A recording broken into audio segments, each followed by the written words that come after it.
Good morning student, welcome to recurrence relation lecture number 2। आज हम पढ़ने वाले होमोजेनियस लीनियर रिकरेंस रिलेशन।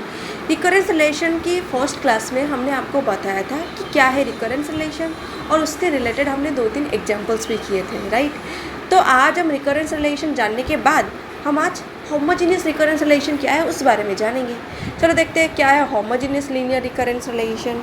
एक kth order linear recurrence relation मतलब क्या है, मेरे पास एक केथ ऑर्डर मतलब इसका ऑर्डर के होगा, kth order linear recurrence relation for the sequence, और हमारे पास एक सीक्वेंस क्या होगा x0 x1 x2 up to dot dot dot dot, right, has the form, और वो किस फॉर्मेट में होगा xn is equal to a1 into xn minus one plus a2 into xn minus two plus dot dot dot plus ak into xn minus k plus fn, right, for n is greater than equal to k। और हमेशा जो मेरा n होगा वो k से बड़ा होगा। It means that जो मैं x की स्क्रिप्ट में n लिख रही हूँ वो हमेशा ऑर्डर से बड़ा होगा, right.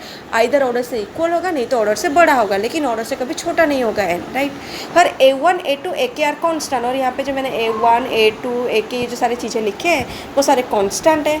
fk plus one is some given sequence, और यहाँ पे जो मैंने fn लिख दिया है, fn मीन्स fk भी हो सकता है, fk प्लस वन भी हो सकता है, कुछ भी हो सकता है। वो क्या है मेरा सम गिवन सीक्वेंस, ये कुछ सीक्वेंस है। We shall restrict our attention to the homogeneous linear recurrence relation. क्या है, we shall restrict our attention to the homogeneous linear recurrence relation, thus for which all fn are 0। अगर मुझे इस relation में homogeneous linear recurrence relation find करना है तो मुझे जो लास्ट में fn लिखा है वो fn को मुझे क्या करना पड़ेगा, 0 करना पड़ेगा। अगर मेरा fn 0 होगा तो तभी जो ये जो सीक्वेंस उन्होंने डिस्क्राइब किया ऊपर xn is equal to a1 into xn minus one plus a2 into xn minus two plus ak into xn minus k plus fn, अगर मेरा fn की जगह पे 0 होगा तभी जाके मैं इस सीक्वेंस को बोलूँगी homogeneous linear recurrence relation, right. Otherwise ये मेरा होमोजेनियस लीनियर रिकरेंस रिलेशन नहीं बनेगा। तो चलो पुट कर देते डायरेक्ट fn की जगह पे 0। तो fn की जगह पे 0 पुट कर दूंगी तो मुझे क्या मिलेगा, देखो xn is equal to a1 into xn minus one plus a2 into xn minus two plus dot dot dot plus ak into xn minus k. और हमेशा ये लिखना भूलना मत कि n is always greater than equal to k। और equivalently अगर आप चाहो तो इस इक्वेशन को और भी ज़्यादा सिंप्लीफाई कर सकते हो। तो कैसे सिंप्लीफाई करोगे इस इक्वेशन को, लेफ्ट हैंड साइड में सारे टर्म्स को ले आओ, राइट हैंड साइड में 0 के साथ इक्वल कर देना। मतलब xn already left hand side में था, राइट हैंड साइड में xn को छोड़ के जितने भी सारे टर्म है ले आते हैं। तो यहाँ पर लेफ्ट हैंड साइड में आ जाएगा तो क्या हो जाएगा minus a1 xn minus one, और बाकी सारे टर्म प्लस में, तो इस लेफ्ट हैंड साइड में आ जाएगा तो वो भी माइनस में आ जाएगा, minus a2 xn minus to dot dot dot minus ak xn minus के which is equal to 0 for n is greater than equal to k, and this form is known as homogeneous linear recurrence relation। नहीं तो आप चाहो तो इसको भी directly बोल सकते हो ये भी मेरा homogeneous linear recurrence relation है। लेकिन जब हम एग्जाम्पल के बारे में बात करेंगे तो ये जो लास्ट वाला फॉर्म हमने किया ना, जो सारे के सारे टर्म को एक साइड करके 0 के साथ इक्वेट किया, वो वाली फॉर्मेट में हमें होमोजेनियस रिकरेंस रिलेशन वाले की फॉर्मेट में क्वेश्चन होंगे एग्जाम्पल्स में, राइट। तो चलो एक एग्जाम्पल देखते हैं होमोजेनियस लीनियर रिकरेंस रिलेशन की। कैसे करेंगे चलो देखते हैं। Consider the recurrence relation xn plus 2xn minus one minus 15xn minus two which is equal to 0। और यहाँ पे ये एग्जाम्पल देख के, मतलब ये जो रिलेशन रिकरेंस रिलेशन है इसको देख के आपको सिंपली पता चल रहा होगा कि ये होमोजीनियस है। कैसे, क्योंकि यहाँ पे मेरा fn क्या है 0 है, और यहाँ पे मेरा a1 क्या है, a1 है मेरा, a1 मेरा क्या है माइनस टू, a1 मेरा 2 है यहाँ पे, और a2 मेरा यहाँ पे क्या है, a2 मेरा है मेरा यहाँ पे 15। तो a1 मेरा यहाँ पे माइनस टू है और a2 मेरा यहाँ पे 15 है, क्योंकि देखो इस वाली इक्वेशन के साथ इसको मुझे कंपेयर करना है। पहले xn था, यहाँ पे भी xn है। Minus a1 into xn minus one को किसके साथ कंपेयर करूँगी, 2 इंटू xn माइनस वन, तो मुझे a1 क्या मिल जाएगा माइनस टू। तो उसके बाद नेक्स्ट टर्म क्या है minus 15 into xn minus to में मैं किसके साथ कंपेयर करूँगी, minus a2 into xn minus to. तो मुझे a2 क्या मिल जाएगा ओनली 15, क्योंकि माइनस माइनस यहाँ पे प्रेजेंट था। और मेरा यहाँ पे k कहाँ क्या है, देखो यहाँ पे ak into xn minus k तक था, तो इसलिए मेरा n greater than equal to k लिखती थी, राइट। तो यहाँ पे xn माइनस टू तक है, तो मैं क्या लिखूँगी n is greater than equal to 2। It mean that मेरा यहाँ पे k क्या मिला है, मुझे 2 मिला है, क्योंकि 2 तक गया है n माइनस टू, मतलब n माइनस k को n माइनस टू के साथ कंपेयर करूँगी, लास्ट टर्म को लास्ट टर्म के साथ कंपेयर करूँगी तो मुझे k की वैल्यू मिलेगी। तो जिस वजह से मैंने क्या कर दिया n is greater than equal to 2 लिख दिया। और देखो हमेशा इनिशियल कंडीशन आपको क्या एज्यूम करना है, x0 is equal to 0 and x1 is equal to 1। क्या एज्यूम कर लेना है आपको हमेशा initial condition x0 is equal to 0 and x1 is equal to 1 assume कर लेना है, राइट। अब नेक्स्ट टर्म क्या करना है, नेक्स्ट टर्म में आपको एक सीक्वेंस, एक इक्वेशन आपको एज्यूम करना है।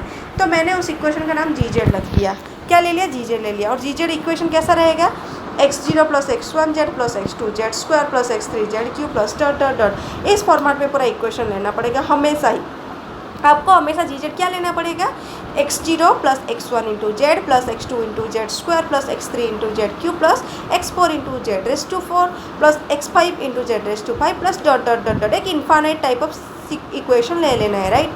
By the generating function of the sequence x0 x1 x2 up to dot dot dot. और ये जो मैंने जो इक्वेशन जनरेट किया है किसकी हेल्प से किया है, जनरेटिंग फंक्शन यहाँ पे क्या है, x0 x1 x2 x3 की हेल्प से किया है, राइट।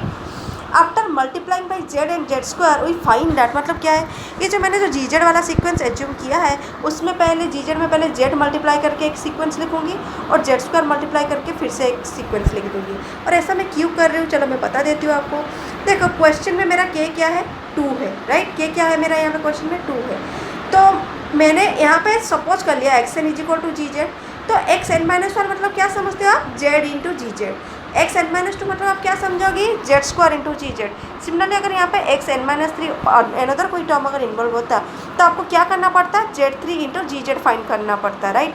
सिमिलरली अगर आप एक्स एन माइनस 4 के बारे में अगर यहाँ पे बात किया गया होता तो आपको क्या फाइंड करना पड़ता, जी जेड में जेड रेस टू 4 मल्टीप्लाई करके फाइंड करना पड़ता। तो z raise to 4 into g z find करना पड़ रहा था, राइट।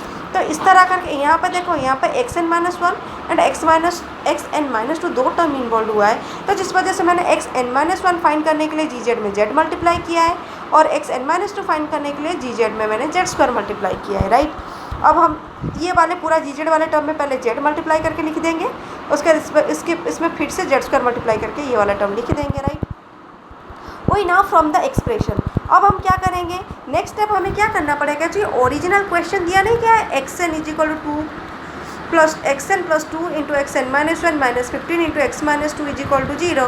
तो एक्स एन की जगह पे मुझे जी जेड की वैल्यू पुट कर देना है, क्या कर देना है, एक्स एन की जगह पे जी जेड की वैल्यू पुट कर देना है, एक्स एन माइनस 1 की जगह पे जेड इंटू जी जेड की वैल्यू पुट कर देना है एंड एक्स एन माइनस 2 की जगह पे Z square into g z की वैल्यू पुट करके जब आप सिंप्लीफिकेशन करोगे तो आपको क्या मिलेगा, जी जेड प्लस 2z जी जेड माइनस 15 जेड स्क्वायर जी जेड। आप खुद ही देख लो, एक्स एन की जगह पे जी जेड है, एक्स एन माइनस 1 की जगह पे जेड डी जेड लिखा गया है और 2 पहले से प्रेजेंट था इसलिए 2 लिखा है यहाँ पे।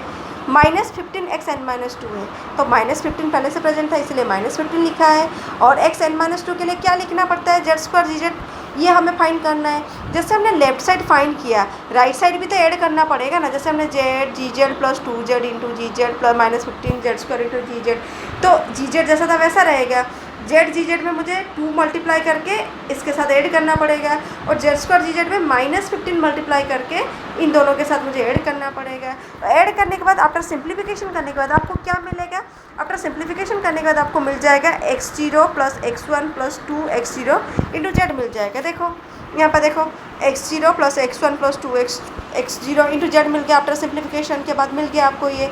और यहाँ पे सभी वाले टर्म में जी जेड कॉमन था जिस वजह से मैंने जी जेड को बाहर ले लिया, तो मुझे क्या मिल गया, जी जेड बाहर आ गया 1 plus 2z minus 15 z square is equal to x0 plus x1 plus 2x0 into z. But हमने इनिशियल कंडीशन क्या लिया था, x0 इज इक्वल टू 0 लिया था and x1 is equal to 1 लिया था। तो मुझे यहाँ पे x0 की जगह पे क्या पुट कर दूँगी, 0 पुट कर दूँगी एंड x1 की जगह पे 1 पुट कर दूँगी। तो मुझे क्या मिल जाएगा, ओनली यहाँ पे मुझे z मिल जाएगा, राइट। तो मुझे g z into 1 plus 2z minus 15 z square is equal to z के साथ कंपेयर करके मुझे जी जेड की वैल्यू फाइंड करना है। तो जी जेड क्या मिलेगा, z upon 1 plus 2z minus 15 z square. इस इक्वेशन में से मुझे जी जेड मिल गया, राइट। अब मुझे नेक्स्ट टाइम क्या करना है, ये जो डिनोमिनेटर में जी जेड की राइट हैंड साइड में जो डिनोमिनेटर में 1 plus 2z minus 15 z square लिखा है उसको मुझे सिंप्लीफाई फॉर्मेट में लिखना है, मतलब 2 टर्म की फॉर्मेट में कन्वर्ट करना है, राइट। तो देखो 1 प्लस 2z माइनस 15 स्क्वायर को मैं सिंप्लीफाई वर्जन में करूँगी तो मुझे क्या मिलेगा, 1 minus 3z plus 1 plus 5z। अब मैं क्या कर दूँगी, इस एक्सप्रेशन को इस तरह की फॉर्मेट में रिप्रेजेंट करूँगी जो कि आपको आता है ये करना। We want to find the value a and b such that मुझे यहाँ पे इस फॉर्मेट में कन्वर्ट करके a एंड b की वैल्यू फाइंड करना है, तभी जाके मुझे कंपेयर करके मुझे a एंड b की वैल्यू मिलेगी, तो तभी जाके जी जेड की वैल्यू मिलेगी, राइट। और देखो मुझे डायरेक्टली तो मैं इस सीक्वेंस को सॉल्व नहीं कर सकती, इसलिए मैंने डिनोमिनेटर को सिंप्लीफाई किया। पर डिनोमिनेटर में मल्टीप्लाई की फॉर्मेट में अगर है तो मैं डायरेक्टली दो अलग अलग टर्म में तो कन्वर्ट नहीं कर सकती। तो मैं यहाँ पे क्या कर दिया, मैंने एज्यूम कर लिया a/1 - 3z plus b/1 + 5z assume कर दिया z/1 + 2z - 5z स्क्वायर को। अब मैं इस वाले टर्म को इसके साथ कंपेयर करके a एंड b की वैल्यू फाइंड करूँगी, जो कि आपको आता ही होगा, आपने किया ही है सेमेस्टर 2 में, राइट। तो a एंड b की वैल्यू हम कैसे फाइंड करेंगे, a = मुझे यहाँ पे देखो इन दोनों का मल्टीप्लिकेशन करने के बाद यही टर्म मिलेगा। तो जेड वाले टर्म को जेड वाले टर्म के साथ कंपेयर कर लेना, जेड स्क्वायर वाले टर्म को जेड स्क्वायर वाले टर्म के साथ, 1 वाले टर्म को 1 के साथ कंपेयर करके सॉल्व कर लेना, राइट। और ये सॉल्व करना आपको आता है, इसलिए मैं इसको ओपन अप करके नहीं कर रही हूँ। तो सॉल्व करने के बाद आफ्टर सिंप्लीफिकेशन a की वैल्यू आपको 1/8 मिलेगा एंड b की वैल्यू आपको -1/8 मिलेगा। तो मैं यहाँ पे ये जो एक्सप्रेशन है z/1 + 2z - 15z स्क्वायर में a की जगह पे a की वैल्यू पुट कर देना है एंड b की जगह पे b की वैल्यू पुट कर दोगे तो आपको gz की वैल्यू मिल जाएगा, because this equal to this, right. हमें क्या पता है, हमें पता है this equal to this, right. तो मुझे क्या फाइंड करना है, gz की वैल्यू फाइंड करना है। मैंने इसको इस फॉर्मेट में कन्वर्ट करके a एंड b की वैल्यू फाइंड कर लिया है, राइट। अब मुझे gz मिल गया। gz क्या मिला, 1/8 1 - 3z एंड -1/8 1 + 5z। मैंने आपको जीपी सीरीज पढ़ाया था, जीपी सीरीज पढ़ाया था, याद होगा आपको। जीपी सीरीज का फॉर्मूला क्या था, 1 - x होल इनवर्स का फॉर्मूला क्या है, 1 + x + x² + x³ + x3 + x⁵. Similarly अगर मैं 1 + x होल इनवर्स की फॉर्मूला पूछूँ तो फॉर्मूला क्या आ जाएगा, 1 - x + x² - x³ alternative sign वाला आएगा एडिशन के केस में एंड सब्सट्रैक्शन की केस में, और सब में सब पॉजिटिव वाला आएगा। तो देखो यहाँ पे z की जगह पे क्या है, 3z। क्या मैं 1/1 - 3z को लिख सकती हूँ, 1 - 3z होल इनवर्स लिख सकती हूँ। तो यहाँ पे मेरा z की जगह पे क्या है, 3z है। तो यहाँ पे भी मैं जीपी सीरीज का फॉर्मूला अप्लाई कर सकती हूँ, राइट। सिमिलरली मैं इस वाले टर्म में 1/1 + 5z को क्या मैं लिख सकती हूँ, 1 + 5z होल इनवर्स। तो ये भी जीपी सीरीज की फॉर्मेट में कन्वर्ट हो जाएंगे। अब यहाँ पे जीपी सीरीज में z की जगह पे क्या है, 5z है। तो जहाँ पे x की जगह पे ऊपर 3z है एंड यहाँ पे x की जगह पे 5z है। तो इसके लिए अलग से फॉर्मूला पुट करना पड़ेगा, इसके लिए अलग से फॉर्मूला पुट करना पड़ेगा। फर्स्ट के लिए 1 - x होल इनवर्स वाला फॉर्मूला पुट करना पड़ेगा, सेकंड के लिए 1 + x होल इनवर्स वाला फॉर्मूला पुट करना पड़ेगा। फॉर्मूला पुट करने के बाद इसको पूरा टोटली ओपन अप वाला फॉर्म में आ जाएगा, टेलर सीरीज एक्सपेंशन वाला फॉर्मेट में आ जाएगा, जो कि हमने यहाँ पे जीपी सीरीज की हेल्प से हमने इसको टोटली एक्सपेंड कर दिया है, राइट। अब देखो 1/1 - 3z को उन्होंने जीपी सीरीज के फॉर्मेट में अप्लाई कर दिया, तो क्या आ गया, 1 + 3z + 3² z² + 3qz³ + dot dot dot. Similarly 1/1 + 5z को भी उन्होंने ओपन अप फॉर्मेट में लिखा है, तो क्या आया है, 1 - 5z + 5² z² - 5qz³ + dot dot dot. इस तरह की फॉर्मेट में आ गया है। अब हमें नेक्स्ट क्या करना पड़ेगा, हमें न्यू रिकरेंस रिलेशन चाहिए। ये जो रिकरेंस रिलेशन के एग्जांपल्स दिया जाता है, उस रिकरेंस रिलेशन के एग्जांपल्स हमें एक न्यू सिंप्लीफाइड वर्जन वाला रिकरेंस रिलेशन चाहिए। तो अब हम कैसे फाइंड करेंगे, इस इक्वेशन में z⁻n की जो कोएफिशिएंट होंगे gz में, जो z⁻n की कोएफिशिएंट होंगे वो होगा हमारा न्यू रिकरेंस रिलेशन। तो ये वाले टर्म में z⁻n की कोएफिशिएंट अलग मिलेगा और ये वाले टर्म में z⁻n की कोएफिशिएंट अलग मिलेगा। तो चलो अलग अलग करके लिखते हैं। देखो उन्होंने लिखा है the coefficient of z⁻n in gz is xn। जो कोएफिशिएंट मिलेगा gz में z⁻n की कोएफिशिएंट जो मिलेगा वो बनेगा मेरा xn, जो कि new recurrence relation. From the expression of gz, इस वाले एक्सप्रेशन में से मैं z⁻n की कोएफिशिएंट फाइंड करूँगी, राइट। तो ये मेरा फर्स्ट टर्म में मैं z⁻n की कोएफिशिएंट फाइंड करूँगी, तो मुझे क्या मिलेगा, z⁻n मतलब z⁻1 की कोएफिशिएंट क्या है, 1 है। z⁻1 की कोएफिशिएंट 3⁻1 है, z⁻2 की कोएफिशिएंट 3² है, z³ की 3q है। तो z⁻n का क्या मिलेगा, 3⁻n मिल जाएगा। 1/8 ऑलरेडी प्रेजेंट था, इसलिए 1/8 लिख दिया, क्योंकि टोटल के साथ मल्टीप्लाइड हुआ है, तो वो भी इसकी कोएफिशिएंट बन गए। एंड देखो सेकंड टर्म में इन्वॉल्व है, तो -1/8 आ गया। यहाँ पे भी z⁻n की कोएफिशिएंट फाइंड करना है, तो यहाँ पे z⁻1 की कोएफिशिएंट -5 है, z⁻2 की कोएफिशिएंट 5² है, z⁻3 की कोएफिशिएंट -5q है। z⁻n की कोएफिशिएंट क्या मिल जाएगा, -5n मिल जाएगा, राइट। तो ये जो मैंने gz में z⁻n की कोएफिशिएंट पूरा टोटल टर्म हमने फाइंड किया, वो बन गया मेरा एक्सन, और जो कि मेरा न्यू रिकरेंस रिलेशन बन गया। तो एक्सन मुझे यहाँ पे क्या मिला, x n is equal to 1/8 3n minus 1/8 minus 5n, ये मेरा बन गया न्यू रिकरेंस रिलेशन, राइट। तो इस तरह आप मैथमेटिकली वर्जन में आप इस तरह सिंप्लीफाई करके न्यू रिकरेंस रिलेशन पुराने रिकरेंस रिलेशन से जनरेट कर सकते हो। तो रिकरेंस रिलेशन अगर क्वेश्चन में दिया गया है होमोजीनियस रिकरेंस रिलेशन, ऐसा नहीं कि होमोजीनियस लीनियर रिकरेंस रिलेशन अगर दिया गया है that means Fn is equal to 0 है, तो उस इक्वेशन में से आपको फर्स्ट k क्या है ढूंढना पड़ेगा। उसके बाद initial condition a0 is equal to 0 लेना पड़ेगा and a1 is equal to 1 लेना पड़ेगा।